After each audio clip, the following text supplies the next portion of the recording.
एक gas cylinder को 3 महीने चलाने वाली कंजूस सास। अरे ओ सब्जी वाले, ये क्या रेट लगा रखा है? कल तो तू कुछ और बोल रहा था, आज अचानक दाम आसमान पर चढ़ा दिया। इतनी महंगी सब्जियां बेचेगा तो हम जैसे गरीब क्या करेंगे? अरे चाची जी, मैं आपको रोज बताता हूँ कि हर तरफ महंगाई बढ़ रही है। पीछे से माल महंगा आ रहा है, अब इसमें मेरा क्या दोष है? आप ही बताओ कितना तोल दूं? रुको रुको, इतनी जल्दी क्या है? पहले देखने तो दे कि क्या सस्ता है। अच्छा ये बता, ये बटाने क्या भाव हैं? चाची जी, बटाने तो बहुत महंगे हैं, 120 रुपए किलो हैं। बाप रे, इतने महंगे? नहीं नहीं, ये मत दे। वो शिमला मिर्च बता। वो भी 80 रुपए किलो है चाची। ये भी महंगा है, ये भी मत दे। ऐसा कर, ये बरबटी दिखा, ये सस्ती है ना? अरे हाँ चाची, बरबटी ठीक है, 40 रुपए किलो है। अच्छा यही तौल दे, सस्ती चीज ही तो खानी पड़ेगी। अब पूरी कमाई क्या सब्जी में ही फूक देंगे? ठीक है चाची, आधा किलो बरबटी कर देता हूँ, आधा किलो भिंडी और टमाटर कर देता हूँ, 2 किलो। टमाटर आज बहुत बढ़िया आए हैं। अरे पूरी सब्जी मुझे ही बेच देगा क्या? रुक, आधा आधा किलो नहीं, एक एक पाव दे। और टमाटर 2 किलो का क्या अचार डालूंगी? 1 किलो दे दे, बहुत है। माँ जी, टमाटर तो काफी सस्ते हैं, 2 किलो ले लीजिए, खराब नहीं होंगे, काम आ जाएंगे। तू चुप रह, तुझे क्या पता गृहस्थी कैसे चलती है? पैसे पेड़ पर नहीं उगते, जो बोल रही हूँ उतना ही ले ले। मालती सब्जी वाले को पैसे दे देती है और थैला लेकर निशा के साथ आगे बढ़ती है।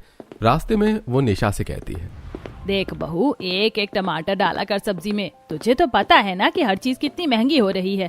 अब देखो, मैंने तो सुना है कि गैस भी महंगी होने वाली है। ऐसे ही फिजूल खर्ची करेगी तो घर कैसे चलेगा?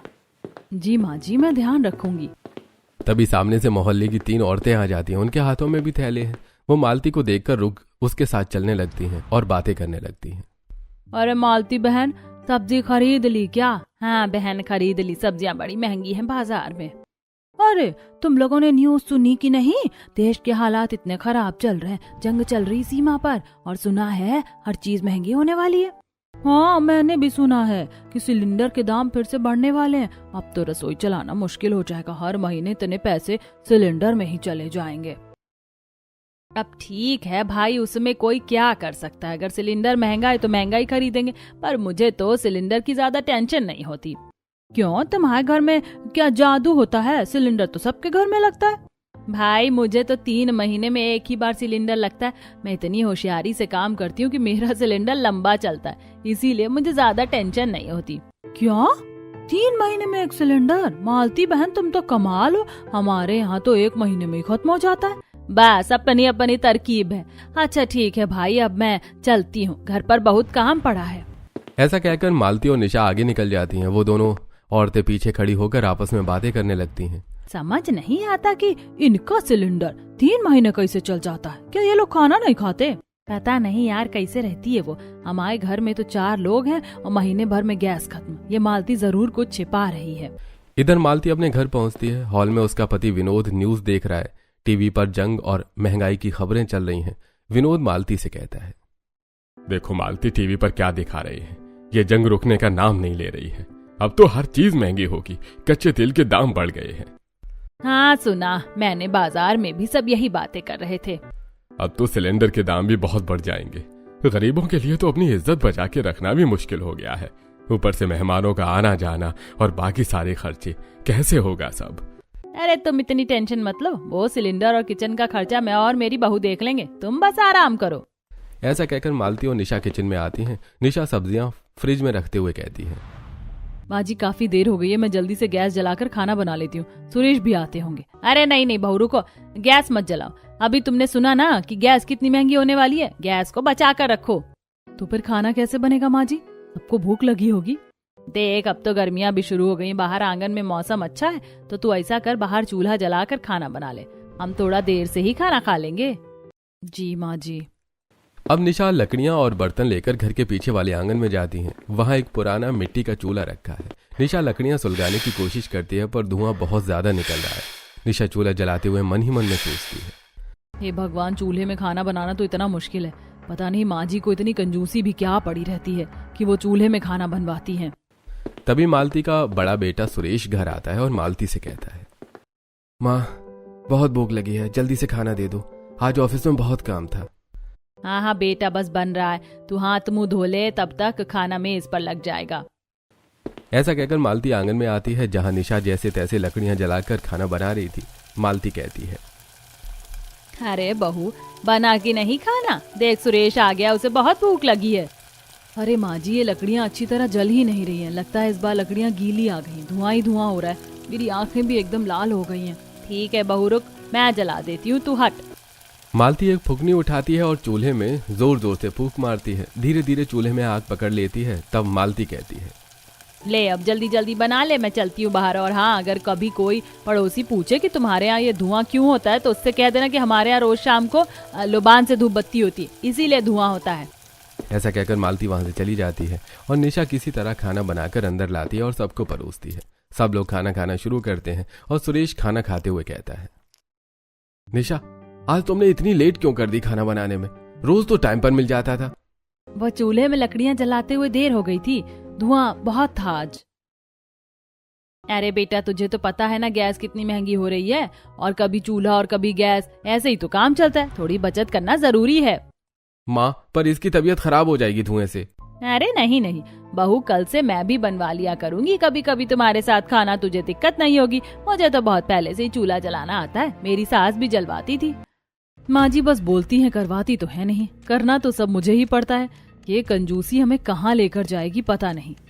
अगले दिन दोपहर के समय मोहिनी मालती के घर आती है और बातें करते हुए मालती कहती है, मालती बहन, हमारे यहाँ कल सत्यनारायण की कथा है, तुम सबको दावत देने आई हूँ, जरूर आना। अरे वाह, ये तो बहुत अच्छी बात है, हम जरूर आएंगे। पर रुको तो, ऐसे कैसे जाओगी? चाय तो पी कर जाओ। और रहने दो ना मालती बहन, आजकल तो गैस इतनी महंगी हो गई, क्या मतलब सिर्फ एक कप चाय के लिए गैस जलाओगी? छोड़ो, रहने दो। अरे हमारे यहाँ कोई दिक्कत नहीं है, हमारे यहाँ सब चल जाता है। मेरा सिलेंडर 3 महीने चल जाता है। ऐसा कहकर मालती किचन की तरफ मुंह करके जोर से आवाज लगाती है, बहू, ओ निशा बहू, अरे जल्दी से गैस जलाकर चाय बना ले। अपनी सास की आवाज सुनकर निशा किचन में आती है और गैस पर चाय चढ़ाती है। तब मालती आवाज देकर कहती है, बहू, चाय के साथ थोड़ा नाश्ता भी ले आना। जी माँ जी। थोड़ी देर बाद निशा चाय और पकौड़े लेकर आ जाती है और टेबल पर रख देती है। मालती और मोहिनी पकौड़े खाने लगती हैं। फिर मालती कहती है, और सुन बहू, आज रात का खाना थोड़ा स्पेशल बनाना, 2 प्रकार की सब्जी ज्यादा बनाना। माँ जी कुछ खास है क्या? हाँ, तेरे ससुर जी बोल रहे थे कि उन्हें मटर पनीर खाना है, तो आज मटर पनीर बना लेना, और दाल भी अच्छी वाली बनाना। यार मालती, तुम्हारे घर का तो अच्छा है, यहाँ तो महंगाई इतनी बढ़ रही है, सिलेंडर के दाम बढ़ गए हैं, इस वजह से हमको कंजूसी करना पड़ता है। लेकिन तुम्हारे घर को देखकर तो ऐसा लगता है कि तुम्हारे खर्चे कम ही नहीं हुए। हाँ बहन, हमारे यहाँ तो सिलेंडर आराम से 3 महीने चल जाता है। हमारे यहाँ कोई दिक्कत नहीं होती ऐसी, हम तो दिल खोल के खर्च करते हैं। ठीक है बहन, अच्छा कथा में जरूर आना, मैं अब चलती हूँ। ऐसा कहकर मोहिनी चली जाती है। जैसे ही पड़ोसन घर से बाहर निकलती है, मालती तुरंत किचन में निशा के पास पहुंचती है। निशा मटर पनीर की तैयारी करने के लिए सब्जियां काट रही है। ये देखकर मालती कहती है, क्या कर रही हो तुम ये बहू? माँ जी, आपने ही तो कहा था कि मटर पनीर की तैयारी कर लो, वही कर रही हूँ। अरे बहू, वो दूसरों को बताने के लिए था, अब सच में थोड़ी ना हम मटर पनीर बनाएंगे। इतनी महंगाई में पनीर खाना फिजूल खर्ची है। पर माँ जी, आपने तो पड़ोसन के सामने बड़े गर्व से बोला था, मुझे लगा आप उनके सामने बोल रही थी तो सही बोल रही थी। अरे बहू, अब दूसरों के सामने बोलना पड़ता है, वरना वो हमें गरीब समझेंगे, और अगर लोग गरीब समझने लगे तो इज्जत नहीं करते। तू ये पनीर वापस रख दे, आज तो सादी दाल बना लेना और टमाटर की चटनी बना लेना बस। हे भगवान, मुझे तो लगा आज कुछ अच्छा खाने को मिलेगा। माँ जी तो कंजूसी से बाज ही नहीं आती, दिखावा इतना और असलियत में ये हाल। निशा चुपचाप पनीर वापस रख देती है और दाल धोने लगती है। वो जानती थी कि उसकी सास सिर्फ बाहर की दुनिया को दिखाने के लिए अमीर बनती है, पर घर के अंदर एक एक पैसे का हिसाब रखती है। अगले दिन मालती अपनी बहू के साथ मोहल्ले में सत्यनारायण की कथा में जाती है। वहां मोहल्ले की और भी कई औरतें बैठी हैं। मालती भी वहां बैठ जाती है और बातें करने लगती है। अरे मालती बहन, मैंने तो आज कथा का खाना बनवाने के लिए बाहर आंगन में चूल्हा ही जलवा दिया। सिलेंडर इतना महंगा हो रहा है, क्या बताएं। हाँ मोहिनी बहन, अच्छा किया तुमने। ये जो कमर्शियल सिलेंडर होते हैं ना, जिस पर मेहमानों का खाना बनता है, उनके दाम तो और भी बढ़ गए हैं। सुना नहीं कितने सारे होटल बंद हो रहे हैं, इसीलिए अच्छा ही किया तुमने जो चूल्हा जलवा लिया। पर चूल्हे से तो बड़ी दिक्कत है कि वो बस आज के लिए ही ठीक था, उससे आंखें लाल हो जाती, सिर में दर्द होने लग जाता है। कितना ही महंगा सिलेंडर हो जाए, हम रोज चूल्हा नहीं जला सकते। हाँ हाँ, तुम सही कहती हो, चूल्हा जलाना तो बहुत मुसीबत का काम है। वैसे चलो, अब कीर्तन शुरू होने वाला है, चलकर बैठते हैं। मालती बात को वहीं काट देती है क्योंकि उसे डर है कि कहीं उसकी पोल न खुल जाए। सब लोग कीर्तन में बैठ जाते हैं। खाना खाने के बाद मालती घर वापस आती है। मालती भी हॉल में बैठ जाती है और बातें करते हुए कहती है, सुन रमेश, अब तेरी शादी की बात चलाने का समय आ गया है। सोच रही हूँ पंडित जी को बुलाकर रिश्ते देखना शुरू करूँ। नहीं माँ, उसकी जरूरत नहीं है। मैंने अपने लिए एक अच्छी लड़की पसंद कर रखी है, शिप्रा नाम है उसका। बहुत सुशील और संस्कारी लड़की है वो। अरे ये तो बहुत अच्छी बात है, तो फिर देर किस बात की है, हम कल ही उनके घर चलते हैं। अगले दिन परिवार के सभी लोग शिप्रा के घर जाते हैं। शिप्रा उन्हें बहुत पसंद आती है और इस तरह रमेश और शिप्रा का रिश्ता पक्का हो जाता है और कुछ ही दिनों में धूमधाम से उन दोनों की शादी हो जाती है और शिप्रा बहू बनकर घर आ जाती है। मालती आरती उतारकर शिप्रा का गृह प्रवेश करवाती है और कहती है, आओ बहू, अब तक तो सब कुछ निशा बहू ही संभालती आई थी, लेकिन आज से तुम दोनों ही मिलकर घर संभालना। शिप्रा मालती की बात सुनकर मुस्कुरा देती है। उसके बाद शिप्रा अपने कमरे में जाकर आराम करती है। अगले दिन शिप्रा की पहली रसोई थी। वो सुबह से ही रसोई में अलग अलग तरह के पकवान बनाने की तैयारी कर रही थी। तभी मालती निशा के कमरे में आती है और कहती है, निशा, छोटी बहू को जाकर कह दो कि 1-2 आइटम कम ही बनाए। माँ जी, वो नई नहीं आई है, पहली बार किचन में घुसी है, आप आज तो रहने दीजिए। अच्छा ठीक है, रहने दे, आज बनाने दे उसे। ऐसा कहकर मालती वहां से चली जाती है और थोड़ी देर बाद शिप्रा खाना बनाकर सबको डाइनिंग टेबल पर परोसती है। सभी लोग खाना खाते हैं और शिप्रा के बने खाने की तारीफ करते हैं और उसे नेक भी देते हैं। ऐसे आज का दिन बीत जाता है। अगले दिन सुबह सुबह शिप्रा अपनी सास के पास आती है और कहती है, माँ जी बताइए, आज मैं क्या बना लूं? मैं सोच रही हूँ दाल मखनी बना लेती हूँ, साथ में पराठे और छोले कुलचे भी बना लेती हूँ और तड़के वाले बघारी चावल भी बना दूंगी। अरे बहू, तू पूरी बारात को खाना खिलाएगी क्या? इतने की जरूरत नहीं है घर में। तू ऐसा करके सिर्फ दाल चावल बना ले और रोटी। माँ जी, सिर्फ दाल रोटी? हाँ बहू, कल बहुत भारी खाना खाया ना सबने, तो आज सादा खाना सेहत के लिए अच्छा रहेगा। जा बना ले। जी माँ जी। ऐसा कहकर शिप्रा किचन में जाती है और गैस जलाकर कढ़ाई रखती है। तभी मालती जल्दी जल्दी पीछे से आती है और गैस बंद कर देती है और फिर कहती है, अरे रुक बहू, वो क्या है ना कि हमको चूल्हे का खाना खाने की आदत है, गैस का खाना हमें अच्छा नहीं लगता, स्वाद नहीं आता उसमें। वो तो कल तेरी पहली रसोई थी इसीलिए गैस पर बनवा लिया, पर यहाँ रोज का खाना यहाँ नहीं बनता। तो फिर कहाँ बनता है माँ जी? चल मैं तुझे दिखाती हूँ। मालती शिप्रा को पीछे आंगन वाले चूल्हे के पास ले जाती है। वहां निशा पहले से ही लकड़ियां जमा रही थी। शिप्रा की आंखें फटी की फटी रह जाती हैं और वो कहती है, माँ जी, यहाँ खाना बनाऊं मैं चूल्हे में? मैंने तो जिंदगी में कभी चूल्हा नहीं जलाया। तू क्यों चिंता करती, तेरी जेठानी है ना, वो जला लेगी चूल्हा, तू बस रोटियां सेक लेना। दोनों मिलकर बहनों की तरह काम करोगी तो काम आसान हो जाएगा, और वैसे भी चूल्हे का खाना शरीर के लिए बहुत फायदेमंद होता है। ऐसा कहकर मालती वहां से चली जाती है। निशा और शिप्रा दोनों चूल्हे पर खाना बनाना शुरू करती हैं। निशा लकड़ियां सुलगा रही थी और धुआं शिप्रा के चेहरे पर लग रहा है। शिप्रा खांसने लगती है और कहती है, भाभी, क्या ये रोज का काम है? मतलब रोज सुबह शाम यही खाना बनता है? हाँ शिप्रा, ये यहाँ का कड़वा सच है। गैस तो बस दिखाने के लिए है। जब कोई पड़ोसी आता है या मेहमान आता है तभी गैस जलती है। माँ जी का कहना है कि सिलेंडर बहुत महंगा हो रहा है और देश के हालात ठीक नहीं है, इसीलिए हमें बचत करनी चाहिए। पर भाभी, इससे तो हमारी स्किन खराब हो जाएगी, आंखें लाल हो रही हैं। हाँ शिप्रा, लेकिन अब क्या कर सकते हैं। दोनों किसी तरह खाना बनाती हैं, फिर वो खाना लेकर अंदर जाती हैं और सबको खिलाती हैं। खाना खाकर मालती कहती है, अरे वाह बहू, देखा ना चूल्हे का खाना कितना अच्छा होता है। माँ, अब तो खाना गैस पर बनाया करो, मैं सिलेंडर ला दिया करूंगा, बहुओं को बहुत परेशानी होती है। नहीं नहीं बेटा, तू नहीं समझेगा, चूल्हे का खाना सेहत के लिए कितना जरूरी है। पुराने लोग इसीलिए तो मजबूत रहते थे। ऐसा कहकर मालती रमेश की बात को टाल देती है। रात को रमेश जब अपने कमरे में आता है तो देखता है कि शिप्रा की आंखें लाल हैं और उसने सिर पर पट्टी बांध रखी है। ये देखकर रमेश कहता है, अरे शिप्रा, ये तुमने अपने माथे पर पट्टी क्यों बांध रखी है और तुम्हारी आंखें लाल हैं? अब माँ जी मुझसे चूल्हे पर खाना बनवाएंगी तो ये सब तो होगा ही ना। मुझे समझ में नहीं आता कि आजकल के जमाने में भला कोई चूल्हे पर खाना कैसे बनवा सकता है। हाँ शिप्रा, माँ को बस थोड़ी बचत करने की आदत है। तुम चिंता मत करो, मैं धीरे से माँ को समझाऊंगा, वैसे भी भाभी तुम्हारी मदद के लिए है ही। रमेश शिप्रा को समझा देता है। ऐसे कुछ दिन और बीतते हैं। एक दिन मालती और शिप्रा सब्जी लेने बाजार जा रही थी। रास्ते में उन्हें एक बहुत बूढ़ी औरत मिलती है जो लाठी के सहारे धीरे धीरे चल रही है। वो काफी कमजोर दिख रही है। मालती उसे देखकर रुक जाती है। कैसी हो चाची, कहाँ जा रही हो इस धूप में? अच्छी हूँ बेटा, बस घुटनों में बहुत दर्द था तो सोचा थोड़ा टहल आऊं। बाहर की हवा अच्छी लगती है, अब वापस जा रही हूँ। ठीक है चाची, ध्यान से जाना। बूढ़ी औरत के जाने के बाद शिप्रा मालती से पूछती है, माँ जी ये कौन थी? बहू, यहाँ पास में ही एक वृद्धाश्रम है, ये वहीं रहती हैं। वहाँ बहुत सारे बूढ़े रहते हैं, बेचारे अपनों के ठुकराए हुए बहुत परेशान रहते हैं वो लोग। वृद्धाश्रम यहाँ, चलो ना मुझे भी दिखाओ। अब मालती शिप्रा को लेकर वृद्धाश्रम में जाती है। शिप्रा देखती है कि वहां ढेर सारे बूढ़े इधर उधर बैठे हुए हैं। कोई बीमार है तो किसी के कपड़े फटे हुए हैं तो कोई भूखा दिखाई दे रहा है। शिप्रा को बहुत बुरा लगता है और वो कहती है, माँ जी क्या सरकार उनके लिए कुछ नहीं करती? नहीं बहू, कुछ नहीं करती। यह आश्रम शहर के बिल्कुल किनारे पर पड़ता है, इसीलिए शायद सरकार का ध्यान यहाँ नहीं जाता। यहाँ सुविधाएं बहुत कम है और लोग बहुत कष्ट में हैं। ये सब देखकर शिप्रा भी बहुत दुखी होती है। थोड़ी देर बाद वो लोग घर आ जाते हैं। तब विनोद कहता है, अरे मालती, आज शाम को सरला आने वाली है, कुछ अच्छा खाना बनाने की तैयारी कर लो। ठीक है जी। सुना तुम दोनों ने, तुम्हारी बुआ सास आ रही हैं तो आज कुछ खाने में अच्छा बना लेना। जी माँ जी।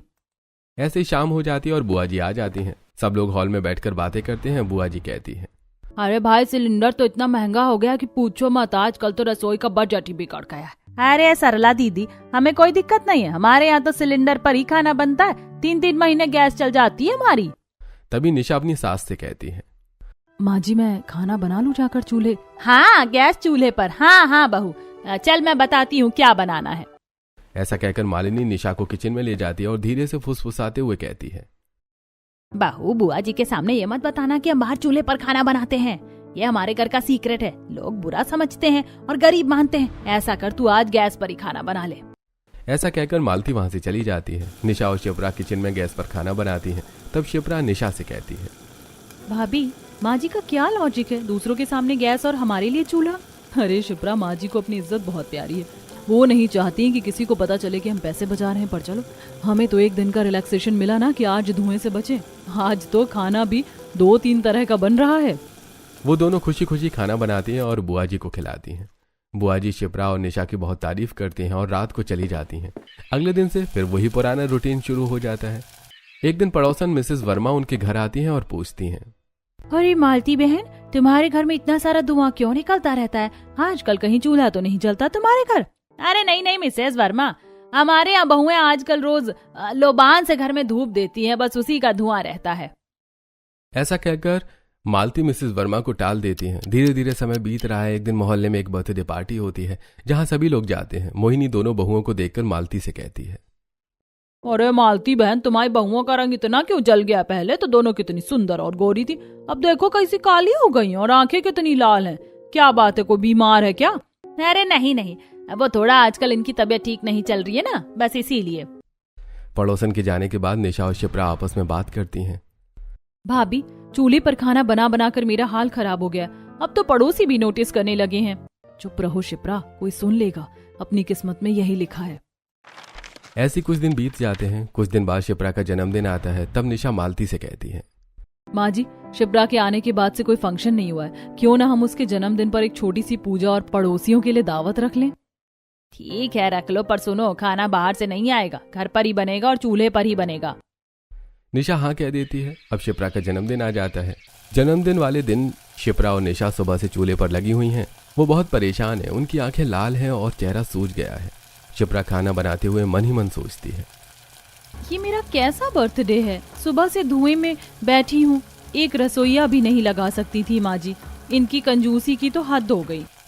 ऐसी शाम हो जाती है और मेहमान आने लगते हैं। तब मालती वहां आकर शिप्रा से कहती है, जा बहू, अब तू तैयार हो जा, मेहमान आ रहे हैं।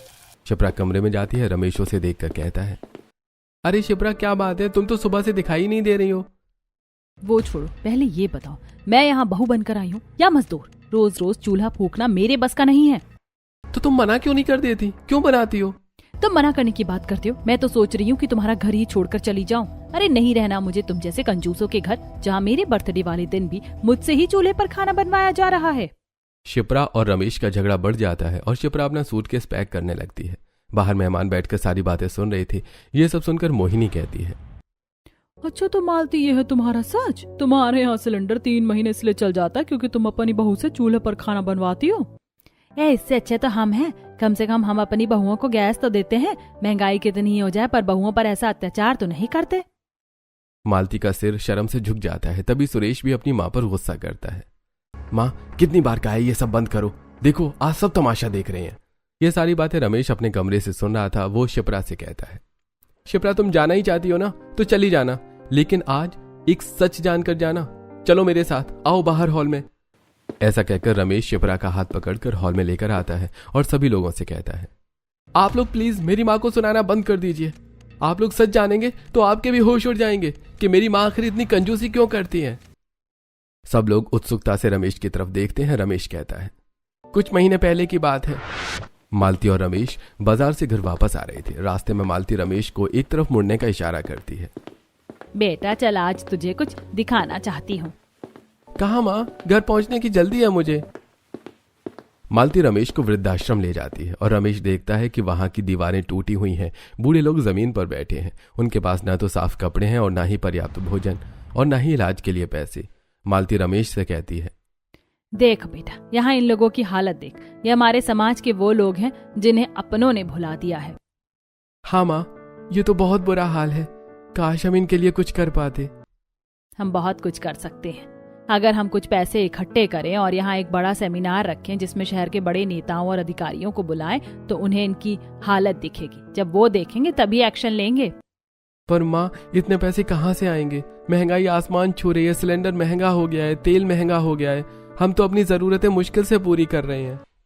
बेटा, अगर हम थोड़ा थोड़ा बचाएंगे तभी तो बड़ा काम होगा। अगर मैं घर में कंजूसी करूंगी, गैस बचाऊंगी, सब्जी में मोल भाव करूंगी, तब पैसा जमा होगा। मुझे पता है लोग मुझे बुरा कहेंगे, कंजूस कहेंगे, शायद मेरी इज्जत भी कम हो जाए, पर इन बूढ़ों के चेहरे पर मुस्कान लाने के लिए मैं ये सब सहने को तैयार हूँ। माँ, आपकी सोच तो बहुत बड़ी है, पर बहुओं को परेशानी होगी। हाँ बेटा, बस थोड़ा कष्ट उन्हें सहना होगा, पर अंत में फल सबको अच्छा मिलेगा। रमेश की बातें सुनकर हॉल में मौजूद हर शख्स की आंखें नम हो जाती हैं। पड़ोस की औरतें जो कभी मालती को बुरा भला कह रही थीं, अब शर्मिंदा होकर सिर झुका लेती हैं। शिप्रा और निशा की आंखों से आंसू बहने लगते हैं। माँ जी, हाँ, आपने हमें ये पहले क्यों नहीं बताया? हम तो आपको गलत समझ रहे थे। हमें लगा आप सिर्फ पैसे बचाने के लिए ऐसा कर रही हैं। हाँ माँ जी, मैंने भी उस दिन वृद्धाश्रम को देखा था, पर मुझे नहीं पता था कि आप उनके लिए इतना बड़ा बलिदान दे रही हैं। क्या बताती बहू? अगर मैं बता देती तो सब लोग मिलकर मुझे यही कहते कि तुम अपनी बहुओं के साथ ज्यादती कर रही हो, कंजूसी कर रही हो। लोग कहते हैं कि रहने दो, कोई जरूरत नहीं है धर्मात्मा बनने की। इसीलिए मैंने चुपचाप सहना ठीक समझा। मालती, मुझे तुम पर गर्व है। तुमने जो किया वो कोई और नहीं कर सकता था। माँ, हमें माफ कर दो। हमने तुम्हें बहुत भला बुरा कहा। कोई बात नहीं बेटा, माँ कभी बच्चों की बातों का बुरा नहीं मानती। अब मालती अपने कमरे में जाती है और एक छोटी सी अलमारी खोलती है। वो वहां से एक पुरानी लोहे की गुल्लक और कुछ नोटों की गड्डियां लेकर बाहर आती है। वो उन्हें मेज पर रख देती है और कहती है, ये लो सुरेश, रमेश, ये मेरी सालों की बचत है। जो 1-1 रुपया मैंने बचाया वो यहाँ है। अब तुम दोनों मिलकर उस सेमिनार का अरेंजमेंट करो। कुछ दिनों बाद सुरेश और रमेश मिलकर एक बड़ी संस्था के साथ संपर्क करते हैं। वो शहर के मुख्य समाज कल्याण अधिकारी और स्थानीय विधायक को आमंत्रित करते हैं। सेमिनार का दिन आता है। नेताजी मंच पर आते हैं और भाषण देते हुए कहते हैं, देखो, आज मैं यहाँ आकर बहुत शर्मिंदा हूँ कि मेरे शहर में ऐसा वृद्धाश्रम है और मुझे पता नहीं था। लेकिन मैं श्रीमती मालती जी का बहुत आभारी हूँ जिन्होंने अपनी निजी खुशियों और सुख सुविधाओं का त्याग करके हमारा ध्यान इस ओर खींचा। सभा में तालियों की गड़गड़ाहट गूंज उठती है। मैं आज इस मंच से घोषणा करता हूँ कि इस वृद्धाश्रम को सरकार अपनी देखरेख में लेगी। यहाँ नई इमारत बनेगी, मुफ्त चिकित्सा केंद्र होगा और रहने की बेहतरीन व्यवस्था होगी। और ये सब मालती जी की उस बचत और मेहनत का नतीजा है जिसे लोग कंजूसी कह रहे थे। मालती की आंखों में खुशी के आंसू हैं। सब लोग उसकी तारीफ करते हैं। सेमिनार खत्म होने के बाद सब घर वापस आते हैं। उस दिन के बाद बहुएं चूल्हे पर नहीं बल्कि गैस पर खाना बनाया करती थी। गैस सिलेंडर अब 3 महीने भले ही न चले, पर घर के रिश्तों में जो मिठास आई है उसकी कोई कीमत नहीं है।